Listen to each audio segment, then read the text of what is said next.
I'm speeding. Speeding. 5, 4, 3, 2, 1. The world is changing faster than ever. What used to take decades is now taking years or even months. What you see right now is the illusion that people have had for many decades about the workplace being this secure place to work the rest of your life. For the first time in the history of our nation, our children will not do as well as us. We've seen our friends get laid off. We've been laid off. We've had our pay cut. People are overworked and underpaid. They seem to have less time and less freedom. They live under constant pressure. This is going to be forced. And so even if your employer loves you, they may have to cut you. There's something wrong that on Monday morning, the heart attack rate increases by 35%. Technology is accelerating, job security is declining. It just doesn't seem like the old models of making a living are as reliable as they used to be. Every aspect of our lives, there's a better way out there, but we're still doing it the old way. We live in the greatest country on the planet, and there are a lot of people sitting around complaining and being cynical. Like everyone's whining about this old model, and I'm like, why don't you leave it? Look at all this over here. Look at all this opportunity. Since so much of our lives revolve around our work and the way we make our living, many people are thinking there just has to be a better way. The biggest challenge facing our world today is not making money, is what are we going to do with all the displaced, unemployed people? People are afraid that they're going to make the wrong decision. People are afraid of the unknown. People are afraid that maybe I don't have the skills. Hey, sports fans, industrial age is over. It's dead. It's dying. That's why going to school to get a job is an obsolete idea. A steady paycheck is an industrial age idea.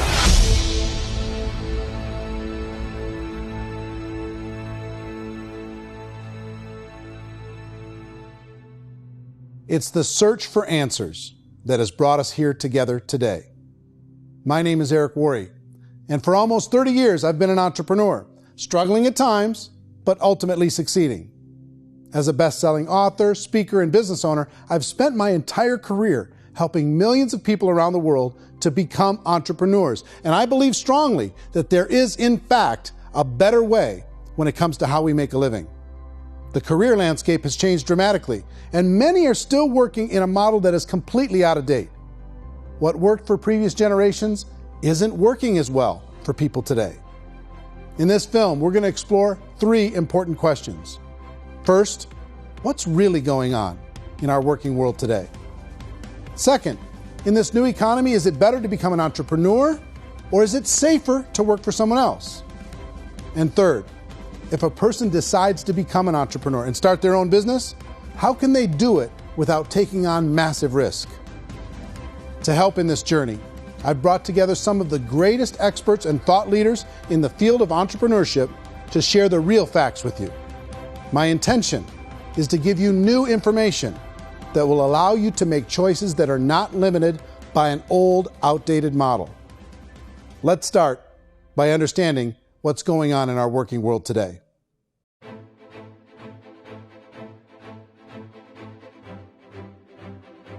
Let's look at unemployment. 30-40% of the people are honestly not working, but would be working. What our government does is if you haven't found a job in 6 months, we don't call you unemployed. We pretend you dropped out of the labor force. I've often said that unemployment, particularly structural unemployment, that's unemployment due to technological changes, is the first sign of economic growth. Think of it, 10 people live on an island. They go out every day and fish. One day, new technology shows up. A missionary brings them a net. Now, using the net, one pilots the boat, one throws the net. 2 fishermen can do all the work 10 used to. That's a 500% increase in productivity, 2 doing the work of 10, in one day. You don't have to learn a lot to learn how to throw a net instead of throw a fishing line. The island's got a big problem, 80% unemployment. But the island still has all the wealth of the fish because the 2 people produce as much fish as 10 did. Now, of course, looking back in history, these changes used to take thousands of years. And during that time, we went into farming and transportation. Some of us became doctors and some teachers and lawyers. And we developed all these new professions and new manufacturing jobs. Today, these changes are occurring literally in one day when a new technological advance occurs. And we don't have the social structures to deal with it or to retrain the unemployed people. So one of the things that I think is interesting as I travel across the country and really travel around the world is the way that we work and the way we get paid for work is changing pretty dramatically. On a global basis, everything is being turned upside down because of the rapidly advancing technologies. They are eliminating many jobs, and we have been left with many people not prepared for the jobs that exist. A lot of demand in public companies was to squeeze out all the fat and to get just as much margin as we possibly could, and fat equals humans. So this idea of job security and information age is so obsolete, but it's still taught inside our school system, and that's where the problem starts. There's no financial education in the school system, and people are still trained to be employees who work for that paycheck. This is a chart on the middle class. What's happening in the middle class, those that went to school, their incomes have been coming down for years. And parents still say to their kids, go to school, get a job. Now what happens to all those middle class people who are dropping off the ends of the chart? Well, they become what's called working poor. And this is what happens to working poor. But they say poverty is ending. Well, poverty may be ending, but working poverty is going up. And this is food stamp usage. So food stamp usage in America is going through the roof right now, because people cannot earn what they call a living wage. Most people have experienced financial pressures that I think are probably greater than they have been in the past. If you're not working for yourself, then it's going to be a pretty hard road for a lot of people. Today, if you're going to control your future, the 40-40 plan is gone, where you can graduate from college and get a job and work for 40 hours a week for 40 years. That day is gone. So some of these charts actually tell you what's going on. And this is a really interesting one. People are going back to school because if I go back to school, I'll get a nice job. But this is what's happening to, it's called Sallie Mae, which is the student loan guys. Student loan is going through the roof. It's now over $1 trillion, and student loan debt is worse than credit card debt. So when people stopped using credit card, the government got people into student loan debt. And the problem with student loan debt is you can never be forgiven. See, with credit card debt, you can declare bankruptcy and all's forgiven. But student loan debt, you can declare bankruptcy, you still owe it. It's the worst of all debt. But this is the next picture. Look at this chart here. This is what's happening to wages of college graduates. It's going down. So you go to college, you rack up all this debt, but you earn less money. Now, that's not that intelligent. Average person who's been working a lifetime in America today is ending their lifetime at 65 with about $41,000 in assets. They earned just enough to survive. I think in the United States we have something like $17 trillion in debt. That's just the federal government debt. We got another 2 in municipal and in other, let's call it almost 20 trillion government. We've got 40 trillion in private debt. That comes up to close to 60 trillion. When you then add something we never had before, what you were talking about, when we look at the unfunded portion of Social Security and primarily Medicare, Medicaid, that at the most conservative estimates from outside firms, Kleiner Perkins, 67 trillion and growing. That's more than all our other debt. There's less conservative estimates that say it's 84 trillion or higher. I added up conservatively $127 trillion in total debt. Debt is a financial drug. When you take it to excess, it's like taking a drug. Yeah, it makes you feel better, it enhances your performance, but at a huge cost, eventually it kills you. And so that's what happens. We keep doing more and more debt, and you get less and less results, just like a drug, until the debt gets so high that it crushes the whole system. That's where we're at, 8.2 times GDP. You know who I feel sorry for? I feel sorry for the person who dreads going to work, who is sick to their stomach on Monday morning, who hates their alarm clock, who gets a little glimmer of hope on a Wednesday because it's hump day and says, thank God it's Friday. And they live for those 2 days a week where they get to be themselves and they don't have to be around people they don't like, and they don't have to play the political game in the office, and they don't have to live this half life.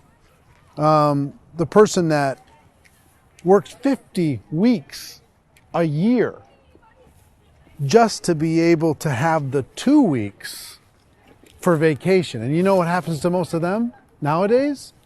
They don't have a vacation. They have a staycation.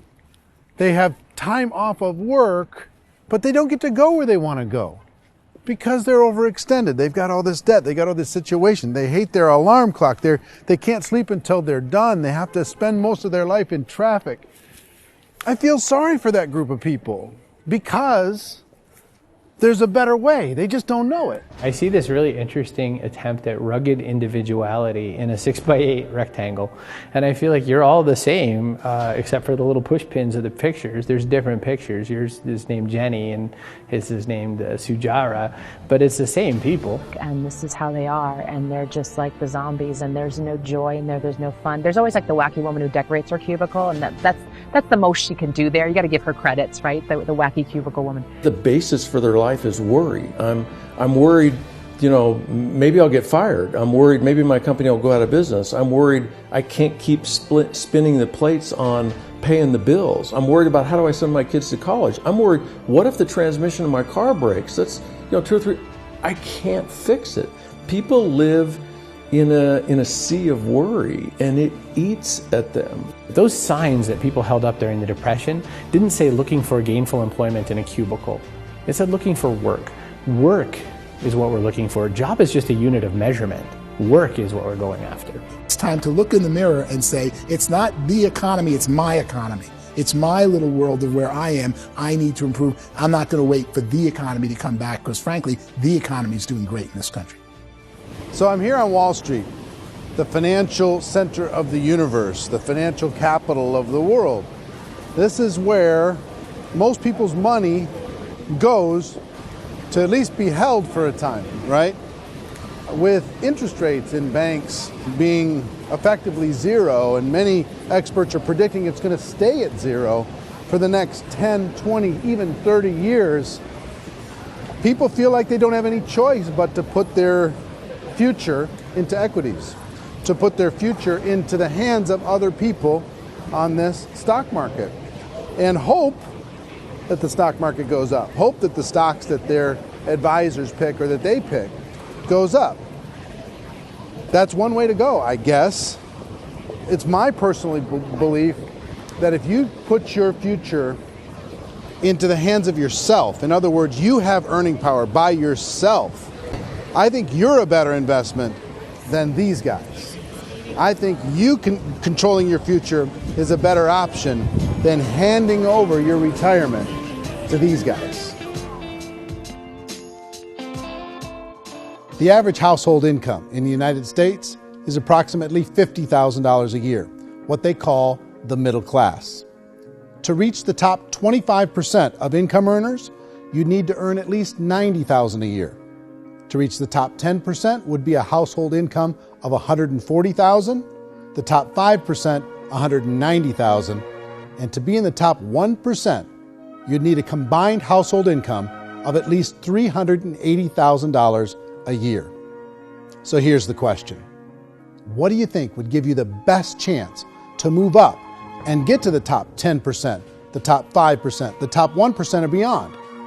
In my opinion, and in the opinion of many, many experts, the answer is to become an entrepreneur, to become your own boss.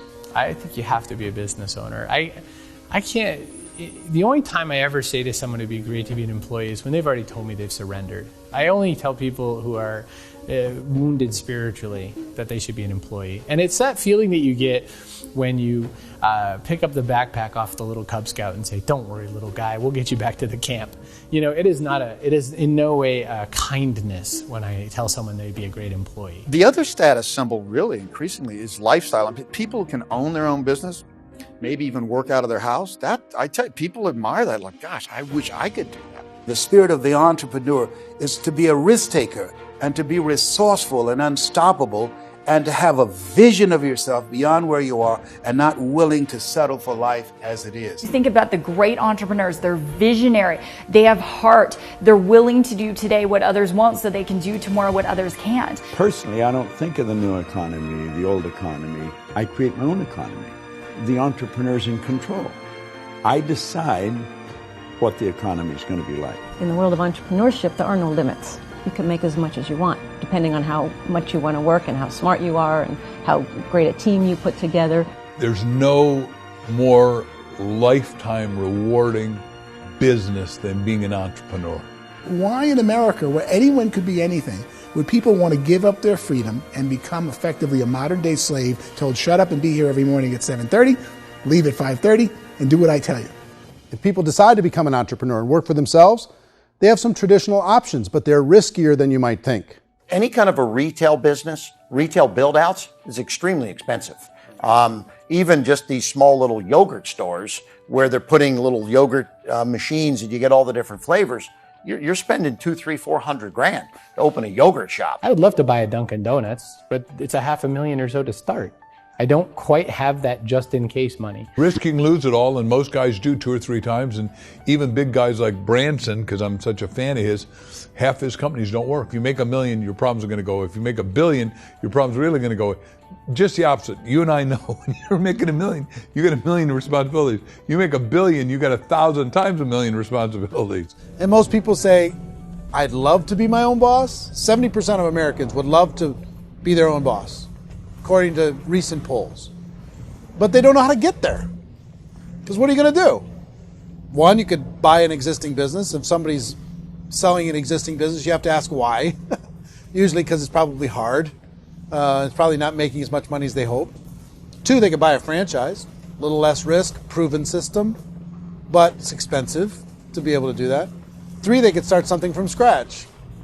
And that's where a lot of people feel like, I don't have the chops to do it. I don't have the money. I don't have the product idea. I don't have the expertise. I don't have whatever it's going to take to be able to get there, and I can't risk my family to do it. So, 4th, they could become an investor. A lot of people in this town invest to try and figure out a way, but you got to be pretty smart with that game too, right? Venture capitalists, who are the very best and most sophisticated in investing in new breakthrough businesses, make it on 1 out of 11. That means 10 out of 11 are mediocre or fail. Most of them fail. That's the risk there. An angel investor is lucky to get 1 out of 15 or 20. A business is a team sport. Like, I have to have accountants, I have to have engineers, I have to have system designers, I have to have sales, marketing, I have to have accounting, I have to have mission statements, I have to have legal and all that. The average Joe Schmo, even me, I go out there, I don't have the skills to put a business together. I think the bottom line for the 4 traditional options is they take money, sometimes a lot of it.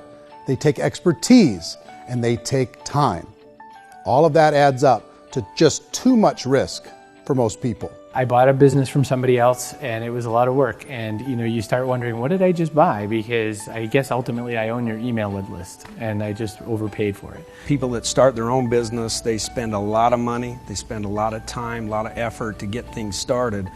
And the more you invest on the upfront, the harder you typically work at it. Well, I can tell you what the success rate is of a restaurant. What is it? They're crazy enough. About 90% of them fail. About 90%. In how quickly?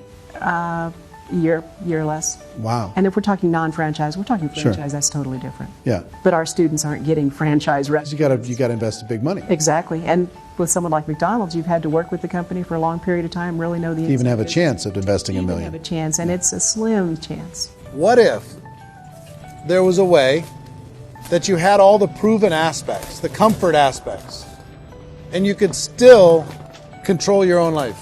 What if there was both? In other words, you didn't have to create everything from scratch. You didn't have to be a super leader. All you had to do, what if there was a proven product already? You didn't have to create the product. And there's a proven system already, proven training already. Everything except an employer. That was the only thing that you didn't have. Do you think more people would be open to working for themselves in that environment?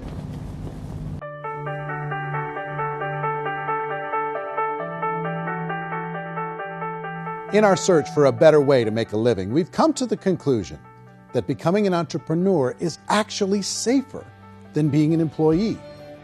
And through our look at the entrepreneurial options, one particular path kept coming up from expert after expert. And I think most people will find it surprising because it's certainly a non-traditional business model. That model is for people to start their own business and become an entrepreneur through the creation of a network marketing business. Some people call it direct selling because the product is being sold directly from the manufacturer to the end consumer, cutting out the middlemen. Other people call it multi-level marketing, or MLM, because there are multiple levels of commissions paid. The most common term today is network marketing, because network marketing best describes using a large group of independent distributors, independent entrepreneurs, to move a product or service more efficiently. So my friend here, Donald Trump, and I, we always write about the network marketing industry. And the reason we support the network marketing industry is because it really is a business school for entrepreneurs. Because most people come out of school looking for a paycheck. Oh, that's terrible. I went to network marketing like that.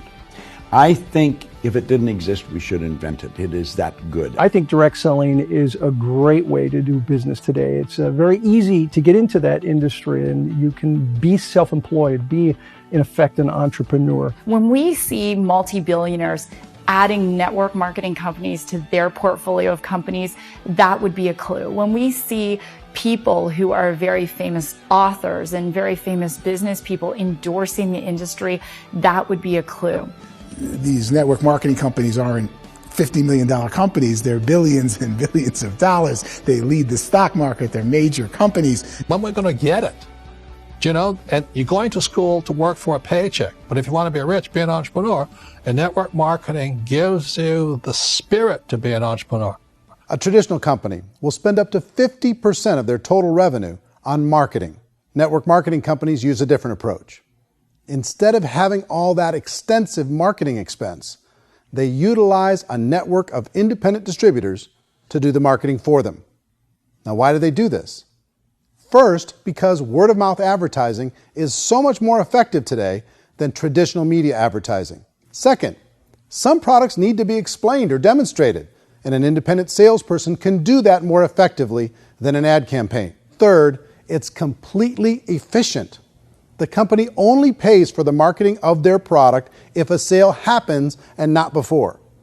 Imagine if Amazon allowed you to become an independent distributor and paid out 40% of its revenue to that distributor group. All you had to do as a distributor was recommend a product, and if a person bought it on Amazon, Amazon would take care of all the logistics, and you'd get paid for bringing the customer. Now imagine you got paid for every purchase that customer made for the rest of their lives. Well, Amazon doesn't offer this option, but network marketing companies do. 85% of all buying decisions in our society are made as a result of word of mouth or reputation. We're recommending things to each other all the time. You know, who's your dentist? Who's your doctor? Who's your lawyer? What detergent, are you using? What legal system are you using? What product are you using? We're talking to each other about the things that we love anyway. When you go into a big box retailer, you're lucky if the clerk looks you in the eye, much less gives you any detailed or accurate information about what you're purchasing. So of course, this personal information, this education coming from a friend, a neighbor, a relative, or even a stranger, but one who has experience with the product is extraordinarily valuable. As a matter of fact, network marketing can educate consumers probably better than any other form of marketing. It certainly can do better than advertising because advertising usually has a certain hype to it and you can only get limited information. So, network marketing trumps advertising. If you were a typical sales company and you wanted to sell $1 million a month worth of product, you might go find 100 superstar salespeople. The quota would be $10,000 a month. So network marketing as a distribution system just flips the numbers.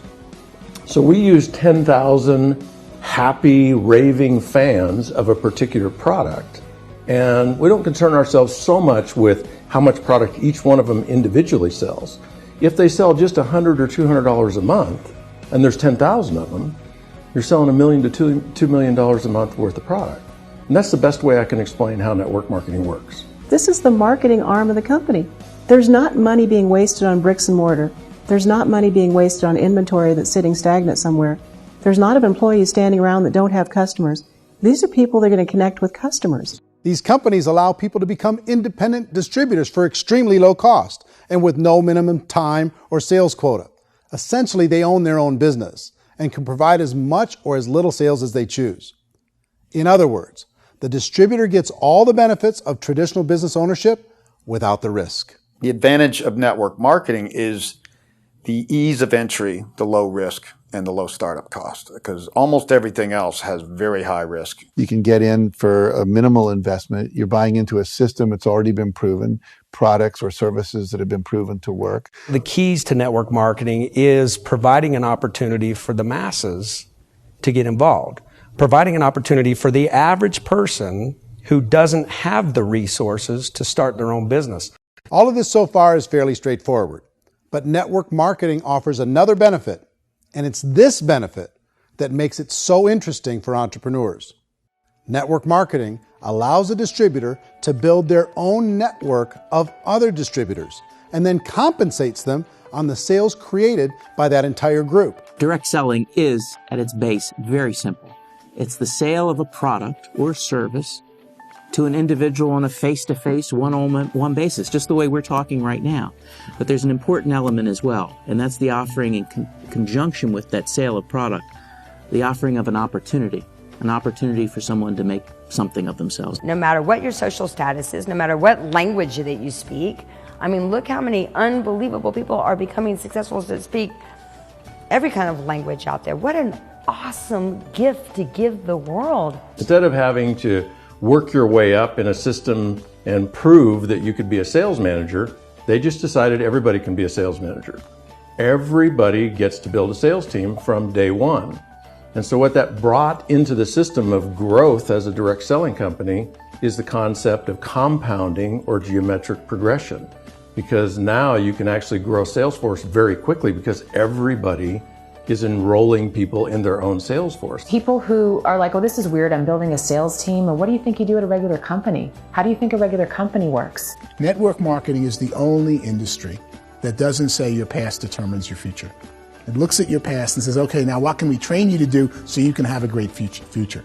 Every other employer out there wants to exploit you for what you already know, not teach you something new. Network marketing has a potential to save the United States and the world, because it's going to teach people not to be employees, but to be entrepreneurs.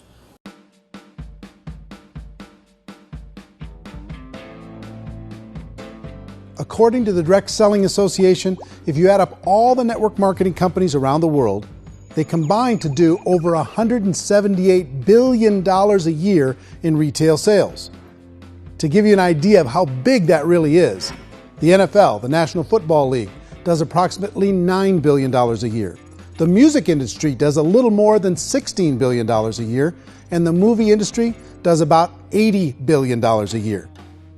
Using a conservative average, network marketing companies pay their distributors about 40% of that $178 billion in the form of commissions, which adds up to more than $71 billion a year.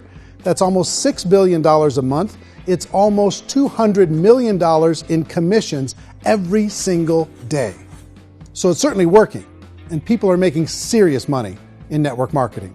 With the growth of the direct selling industry over the last 10, 15, 20 years, we've seen a broader understanding of the channel. We have seen more and more people getting involved in the business, so our penetration in the marketplace has increased, and thus the understanding in the marketplace of who we are has increased. And we've seen non-direct selling companies look at the direct selling model and say, something's going on there. People are making money. Companies are being profitable, individuals are being motivated, product is being delivered to market. Maybe we should explore this. Some people think only the people at the top make money. Well, let's take a look at that as well. In the network marketing profession, there are roughly 500 people in the world who earn over $1 million a year. If you round that number up to $2 million a year, that adds up to about $1 billion a year. That takes the $71 billion paid out each year down to $70 billion. So where does the rest of the money go? The vast majority goes to part-time people making anywhere from a few $100s a month to many thousands of dollars a month. It goes to people who choose to make it a full-time career move and earning even more than that. Every day, people are using the money they earn through network marketing to pay off debt, have more fun, and improve the quality of their lives. Everyone I know in network marketing has been doing that since the 50s. They go to work when they want to go to work. They stop working when they want to take time with their children to have a leisurely breakfast and discuss issues and driving to school. They go back to work when they get home, wherever they're working out of. The biggest thing that I've seen is people that have become much happier in their life. MLM has probably made more millionaires of more people in more countries, and I've spoken to them in 67 countries, than any other single form of business, starting from nothing. If they have a choice between working a job for the next 10 years or working a network marketing business for the next 10 years, the result of working the network marketing business will be better. A lot of people within the industry go on and make this a career and do extremely well at it. Network marketing has been nothing but good for everyone I know that's been involved with it because they did it seriously and they played full out and they've been very successful. It's been a constant barrage of success stories and people showing off stuff that they got as a result of it. How many people are involved? Approximately 16 million Americans and 96 million people around the world are currently participating in network marketing. And in a recent poll, 82% of those people report a good, very good, or excellent experience with network marketing. So people are happy.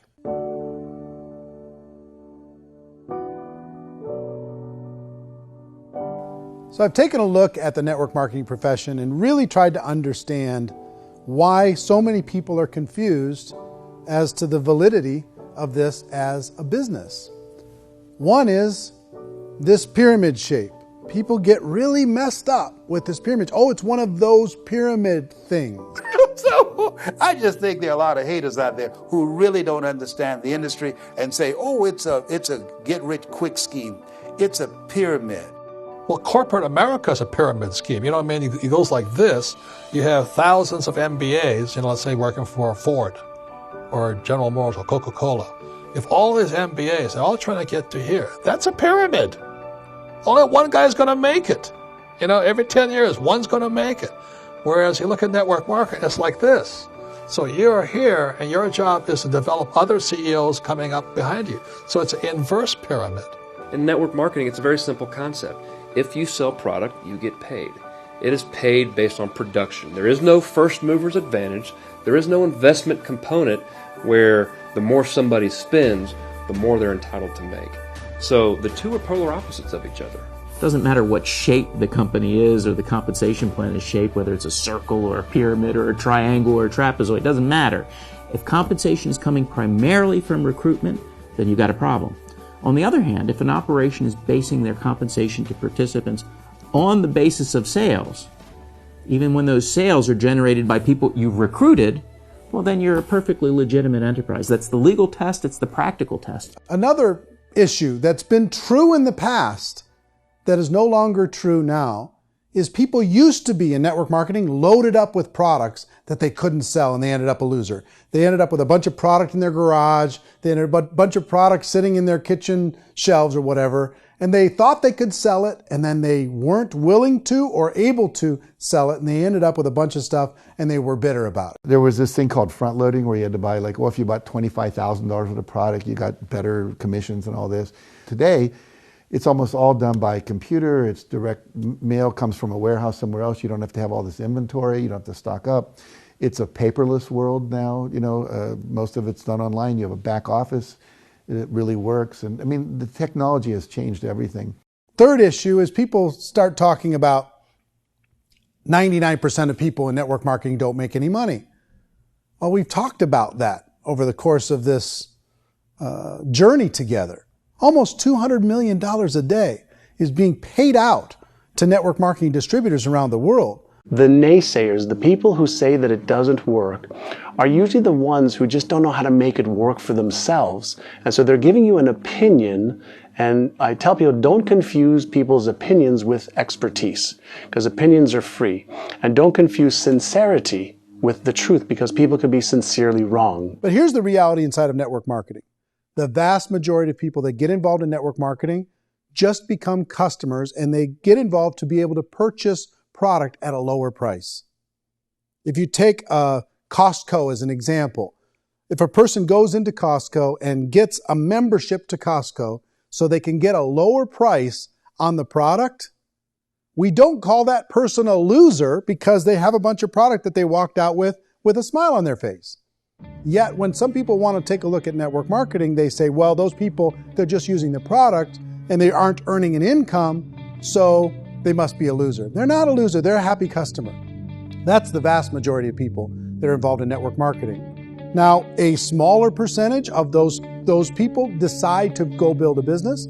They earn $300 a month, $500 a month, $1,000, $2,000. That's the bulk of earnings in network marketing. And then there's the few that really decide to take it serious, really decide to build a large network, really work to make that network very, very productive.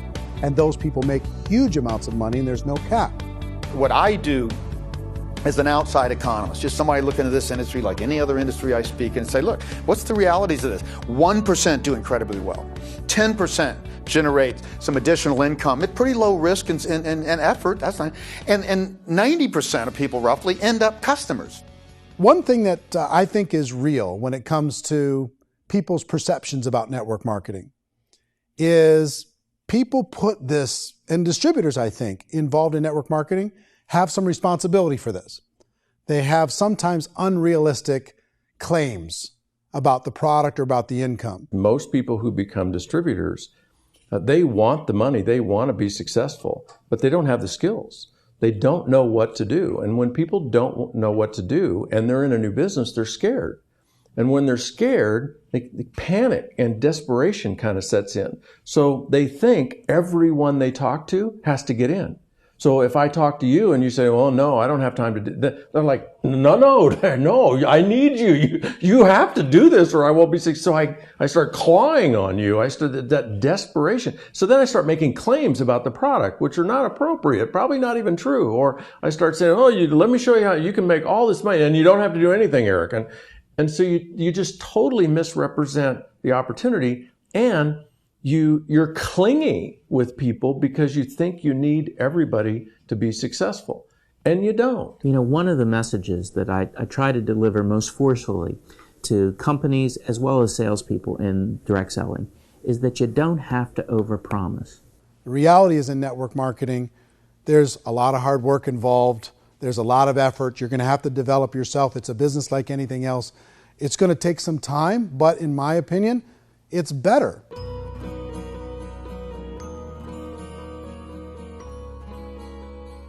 It's light years better for people starting today than it was even 5 years ago. I think it's more widely accepted now, and people understand it is a business. It is being an entrepreneur. It is being a business owner. Our belief system is based upon our evaluation of something.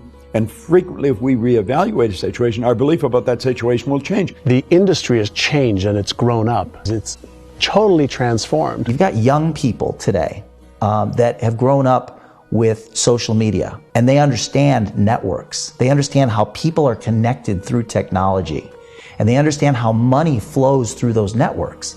So when they see network marketing, they don't see it the way their parents saw it. And we've all learned, the larger industry that you represent, has all learned from those mistakes and flaws and errors that have happened early on. Early algorithms didn't work the right way. That's all fixed. It's like when they design a computer program, they design the program, then they run it, and then they go back through and they debug it. The MLM industry has been debugged. This is the day of being virtual, being able to run a business from your mobile phone. I mean, it's incredible. Companies are getting smarter. They're implementing more consumer protections. They're implementing more compliance training. They're doing more with respect to product research. If you do get involved and you make purchases of inventory, even on a voluntary basis, if you decide that this business is not for you, you can leave and have that inventory repurchased by the company. There's no other business that offers that kind of protection on a voluntary, self-regulatory basis.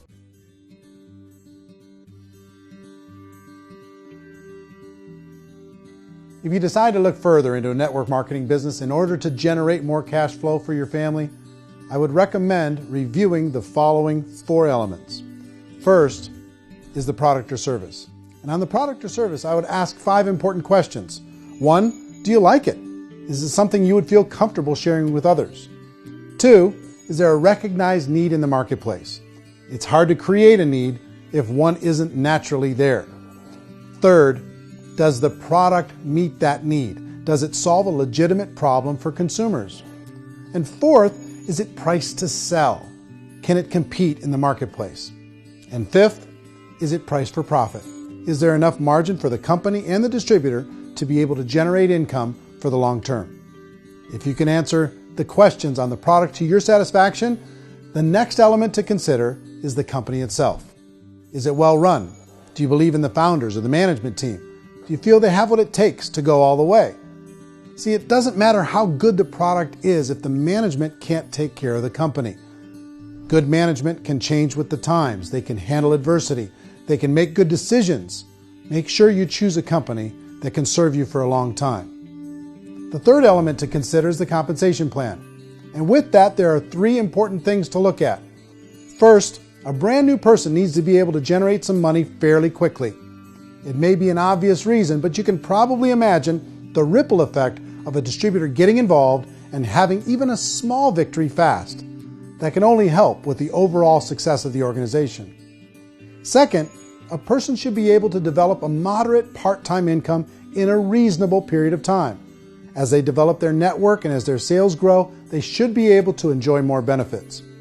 And third, for the people who are really serious, for those who decide to really go pro in the network marketing profession, there should be the possibility to make a serious full-time income if they work hard and are committed to developing their skills.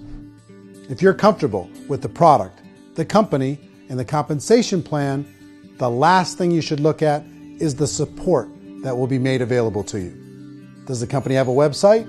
Does it have a solid online reporting tool? Do they have comprehensive training available? Do they host events to help you build your business? If you decide to do this, what kind of a support system can you plug into? Choosing a network marketing company is a personal decision. But evaluating the 4 elements of product, company, compensation plan, and support is a great place to start. Is the company promising that you're going to get rich quick or that you can make a lot of money without a lot of effort? That's a red flag. Is there a product that you really believe in that you think can be sold? Or are you being told by salespeople or the person who's trying to recruit you or by the company itself that don't worry about the product, all you have to do is recruit other people into the business? Red flag, warning sign. If you're hearing that, take a second or even a third look. Get to know the customers, the products, the business, have some success, and see where the opportunities might take you to move up in the organization. You want to find out how concerned are they about my education, my training, and my development? Is there a space for me to grow? Most important question. Learn everything that you can about the product. Make sure it's something that you believe in, and learn everything you can about the industry and work that system. You have to be very passionate about whatever that company is doing. I would get involved. You can always test drive anything, the product, the service, the community, and then lean into it a bit. If it feels good, then lean into it a lot. Behind me is the Lincoln Memorial. And this is a place where Martin Luther King Jr. had his famous "I Have a Dream" speech. And at that speech, he talked about his dream for equality for everyone around the world, and that's a noble dream. But I think more people need to remember what it was like when they were kids and the dream was still alive in them.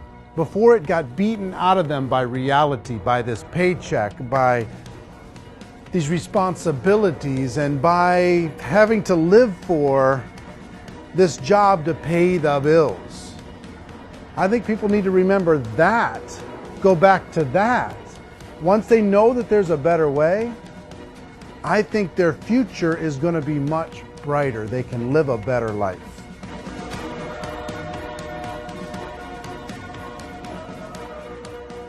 So if you're considering getting involved in a network marketing company, let me offer you just a few pieces of advice.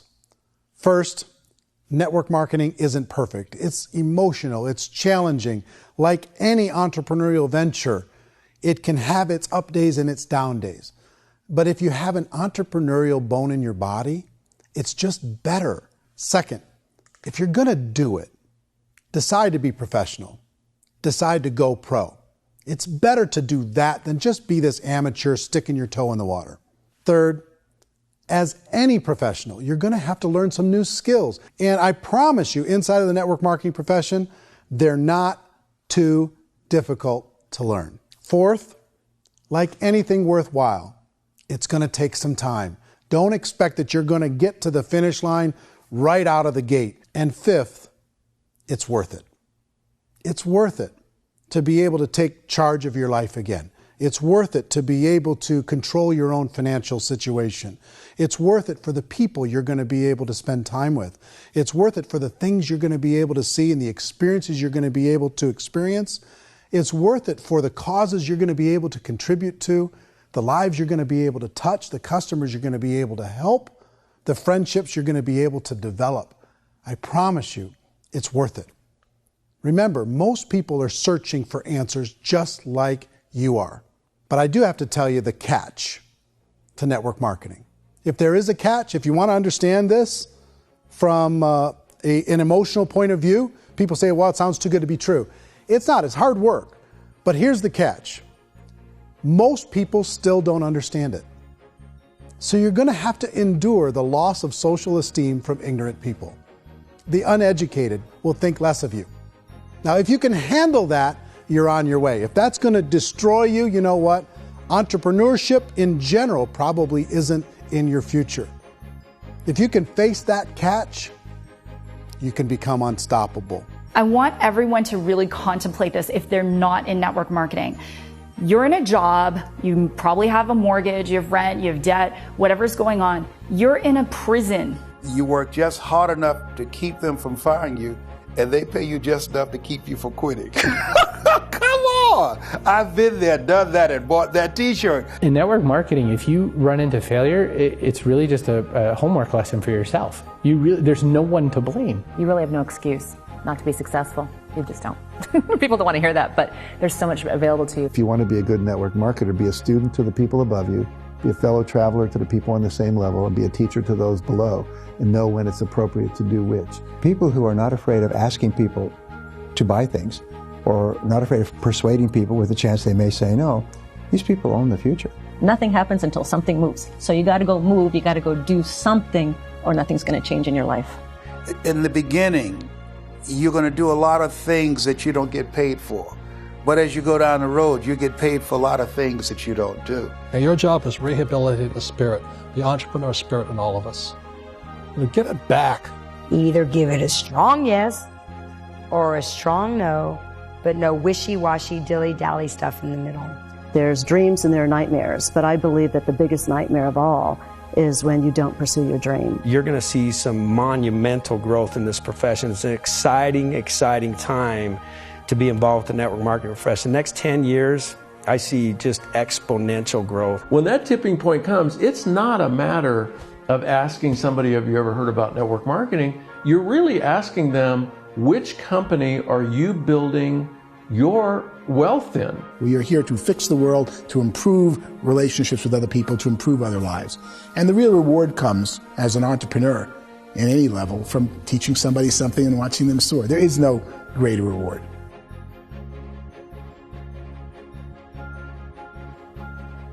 Life's too short to spend it living someone else's dream instead of your own. It's too short to spend it living at a fraction of your potential. Can being an entrepreneur be a challenge at times? Sure. But here's what you get in exchange. It can be yours. Something that you built, something that you created, something that you made happen. This balloon represents your dream. It represents entrepreneurship. My wish for all of you is that you would reach out and grab it. The choice is up to you.